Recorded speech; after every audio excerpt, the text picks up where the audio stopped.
अस्सलाम वालेकुम students, I am Rabia Qureshi, class 8। आज हम पढ़ने जा रहे हैं आजमाइश शर्त है। तो इसमें क्या होता है कि एक बूढ़ा आदमी होता है, वो मरने से पहले अपने बेटे को नसीहत करता है कि बेटा आजमाए बगैर कभी किसी को दोस्त नहीं बनाना। तो चलिए हम अपना आज का टॉपिक शुरू करते हैं। तो आप सब निकालेंगे पेज नंबर 65। तो क्या है, लेसन का नाम आजमाइश शर्त है। इसमें क्या होता है कि एक बूढ़ा आदमी मरते वक्त अपने दो इकलौते बेटे को नसीहत करता है कि बेटा आजमाए बगैर कभी किसी को दोस्त नहीं बनाना, और किसी न किसी वक्त अपने रिश्तेदारों और अजीजों को भी परखने की कोशिश करना, ताकि आइंदा के लिए तुम्हें तजर्बा हो जाए।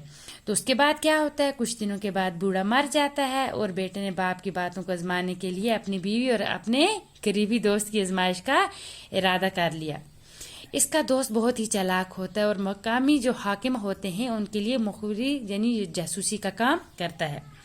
वो इस नौजवान के घर हमेशा आता जाता रहता है और इसकी बीवी को बाबी कहकर पुकारता है। एक मर्तबा क्या होता है कि नौजवान शहर किसी काम के लिए चला जाता है और जब वो वापस आता है तो कसाई की दुकान से सर और पाँव लेकर आता है। तो रास्ते में चलते उसे ये सोच आ जाती है कि अपने मरहूम बाप की नसीहतों को परखने के लिए आज ये अच्छा मौका है।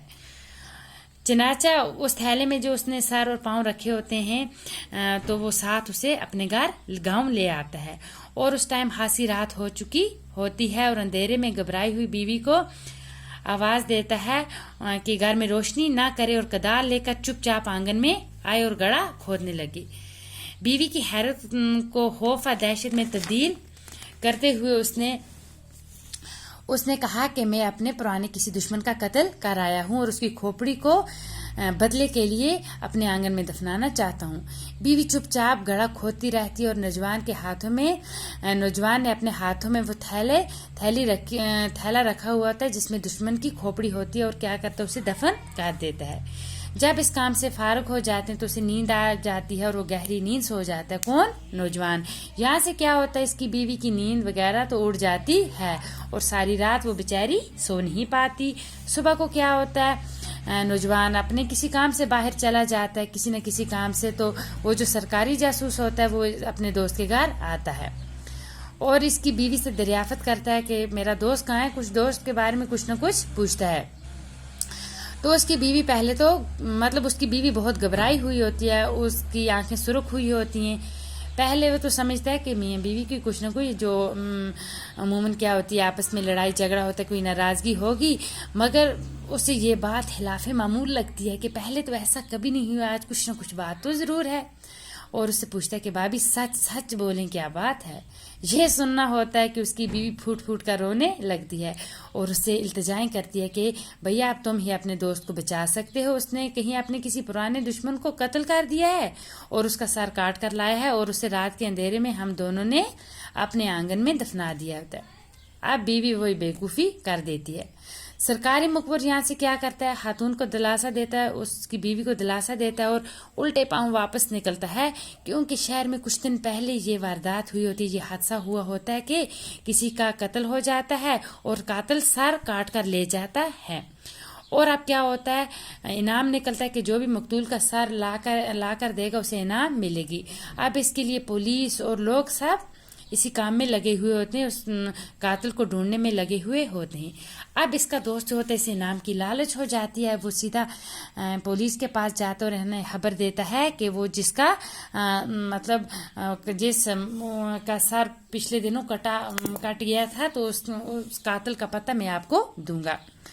अब इससे यहाँ पे दोस्ती के रिश्ते का कोई भी एहसास नहीं रहता कि दोस्ती का रिश्ता क्या होता है, क्योंकि ये लालची होते से इनाम की पड़ी हुई होती है। दूसरी तरफ क्या होता है, पुलिस का अमला निकलता है इसके दोस्त के साथ, सीधा इसके दोस्त की तरफ रवाना हो जाता है। यहाँ से इसका जासूस का जो दोस्त होता है वो अपने घर जा रहा होता है और जब यह अपने दोस्त को घर जाते हुए देखता है तो ये पुलिस से कहता है कि भाई आप मुझे यहाँ पे उतार दें, मैं अपने दोस्त का सामना नहीं कर पाऊंगा। तो ये छुप कर देखता है, पुलिस उस नौजवान को गिरफ्तार करके थाने ले आती है। थानेदार ये जो इश्तिहारी मुलजिम होता है, इसको देखकर फूले नहीं समाता, उसको बहुत खुशी होती है क्योंकि अब उसे इनाम मिलने वाला होता है।